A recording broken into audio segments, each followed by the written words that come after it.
Isang makasaysayang pagkilala ang nakatakdang matanggap ng isang alamat ng Philippine Para Sports matapos siya maging kauna-unahang para-atleta na may halal sa Philippine Sports Hall of Fame.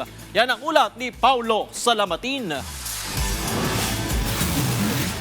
Puno ng pasasalamat at emosyon ang retiradong para-powerlifter ng bansa na si Adeline Dumapong Ancheta matapos maging kauna-unahang para-athlete na maihalal sa Philippine Sports Hall of Fame. Ayon sa 52-year-old legend ng para-sports, hindi niya umano inasahan ng ganitong klaseng pagkilala sa kanyang naging kontribusyon sa mundo ng sports sa Pilipinas. Anya, malaking patunay ito na mas binibigyan na ng halaga ang mga para-athlete sa Pilipinas sa panahon ngayon kumpara noon. Ibinahagi rin ni Paralympic bronze medalist ang malaking pagbabago sa kalagayan ng para-sport sa bansa kumpara noong nagsisimula pa lamang siya kung saan madalas na kulang ang suporta at pondo para sa mga atleta. Inialay din niya ang parangal sa buong komunidad ng para-sports lalo na sa mga kababaihang patuloy na nagsusulong ng pag-unlad ng palakasan sa bansa. Si Dumapong Ancheta ang naghatid ng kauna-unahang medalya ng Pilipinas sa Paralympics matapos manalo ng bronze medal sa women's 82.5 kg powerlifting event sa Sydney Paralympics noong taong 2000. Paparangalan siya sa opisyal na enshrinement ceremony kasama ang 6 pang-alamat ng palakasang Pilipino na bubuo sa ikalimang batch ng mga inductees na tinaguriang Magnificent Seven.